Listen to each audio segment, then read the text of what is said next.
First, right now at noon, ICE agents are in Atlanta deployed to the world's busiest airport under the direction of President Donald Trump and the Department of Homeland Security. A manufactured crisis, a paralyzed airport. But those agents managing the lines? March 23rd, 2026, Hartsfield-Jackson Atlanta International Airport, the busiest airport on the planet, moving 104 million passengers a year. On that morning, the lines did not move. 9 hours. That is how long passengers stood, in queues that stretched from the security checkpoints back through the main atrium and out toward the departure curbs. At the front of those lines, the men running the checkpoints were not wearing TSA blue. Their vests were black and olive. Stenciled across the chest, in white block letters, were two designations: ICE, Police. Their faces were uncovered, a detail that was not accidental. A direct presidential order had specified it. No masks meant full visibility, with federal authority worn directly on the face. If you want to see what these federal agents were actually hunting inside the world's busiest airport, hit subscribe now. The official explanation arrived quickly and cleanly. A partial government shutdown had gutted the Transportation Security Administration. Between 30 and 40% of Atlanta's screeners had called out sick or were reporting to work without pay, creating a staffing collapse that the Department of Homeland Security moved to fill. White House border czar Tom Homan and Atlanta Mayor Andre Dickens both confirmed it publicly. The agents were there for line management, crowd control, nothing more. That explanation held for exactly as long as it took to look at which units had actually been deployed. Homeland Security investigations, ICE enforcement and removal operations. These are not crowd management teams. HSI dismantles transnational cartel infrastructure. ERO executes high-risk deportation operations against individuals flagged as national security threats. Their training is built around surveillance, interdiction, and the arrest of targets who know they are being hunted.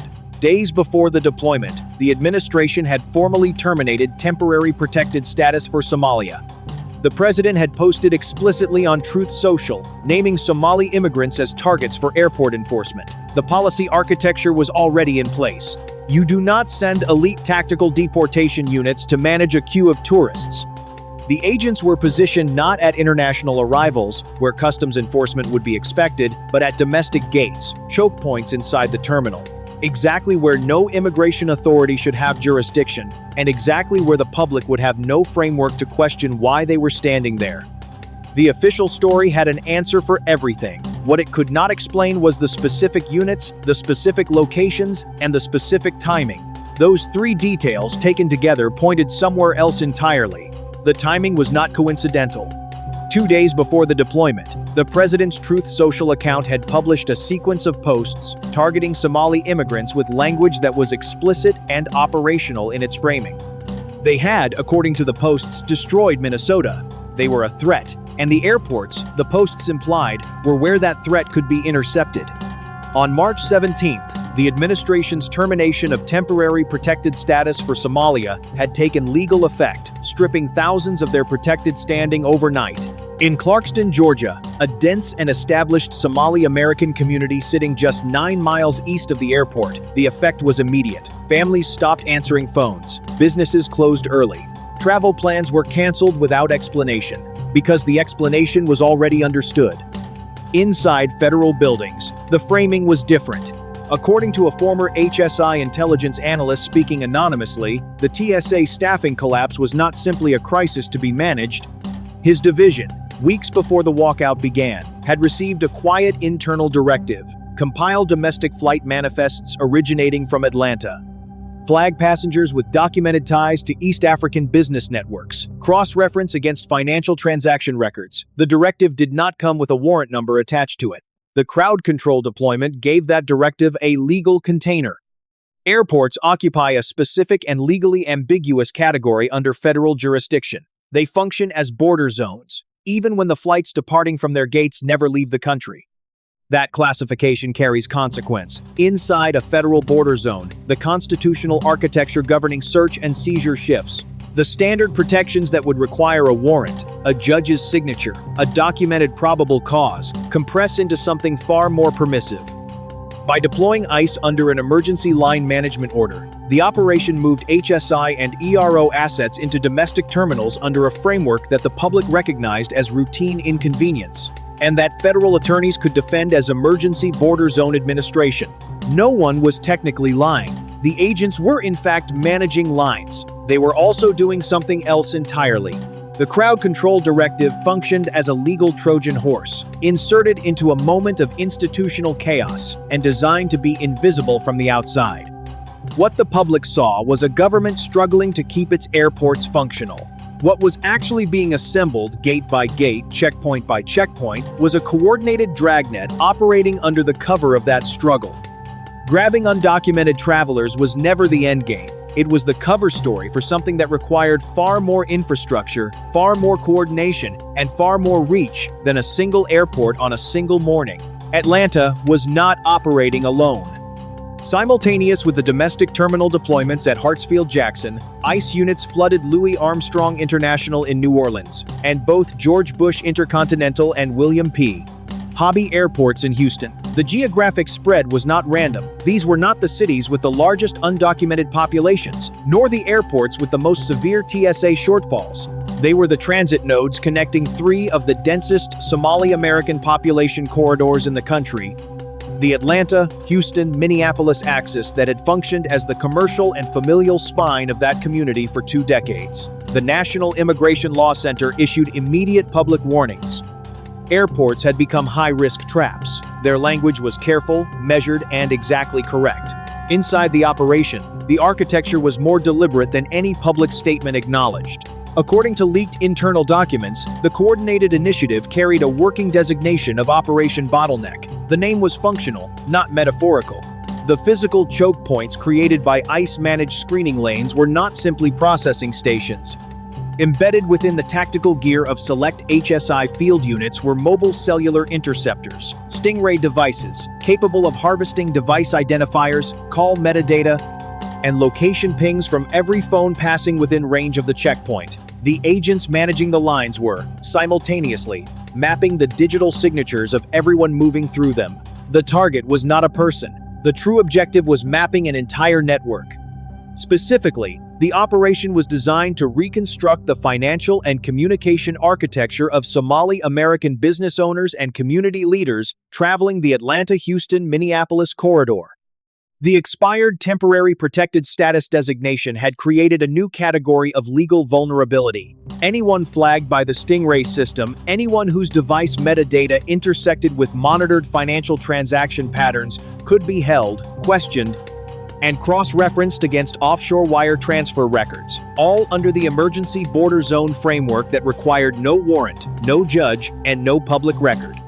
On the floor of Congress, Democrats demanded visible federal identification for all law enforcement personnel and a formal code of conduct, citing the violent crackdown in Minneapolis weeks earlier that had resulted in the fatal shootings of 2 protesters. The demands landed in committee and went nowhere. The public argument was about accountability. The operational reality was about data collection at a scale that no standard investigative framework would have permitted. An operation of that technical complexity, running simultaneously across 4 major airports, does not get authorized at the field level. The order to remove face coverings did not come from a field supervisor. At each airport, the directive arrived through official DHS channels, signed at the White House level. Federal agents patrolling domestic terminals were required to display their faces, their badges, and their agency labels without obstruction. The public rationale was transparency.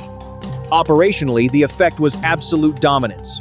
Every passenger moving through an ICE-managed lane saw exactly who was watching them and understood without being told that there was no anonymity inside the checkpoint. Behind that display of unmasked federal authority, the decision architecture ran several layers deeper. The true architect of Operation Bottleneck was not a field commander, a regional ICE director, or a cabinet secretary fielding press questions. According to internal sources, with direct knowledge of the planning committee, the operational framework was designed by a senior DHS policy director working outside the standard chain of command. His position gave him access to emergency authorization protocols that bypass the interagency review process entirely. His name does not appear in any public filing connected to the airport deployments. He had identified a structural problem months earlier. Federal judges, responding to the Minneapolis shootings and the escalating domestic surveillance controversy, We're tightening warrant requirements for intelligence operations targeting specific ethnic and religious communities. Standard investigative channels were closing. Any operation built through normal legal architecture would leave a paper trail that a federal court could eventually reach. The government shutdown provided the solution. By formally declaring an operational emergency at the airports, his committee activated a provision that transferred security authority from civilian TSA administration to federal law enforcement without triggering standard judicial oversight requirements.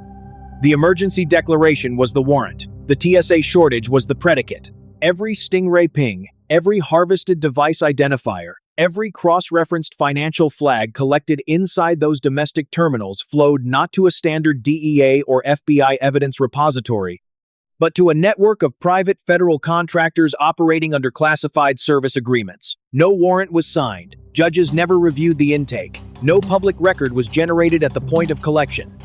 The shutdown had not forced the operation into improvisation. The shutdown was the precondition the architects had been waiting for.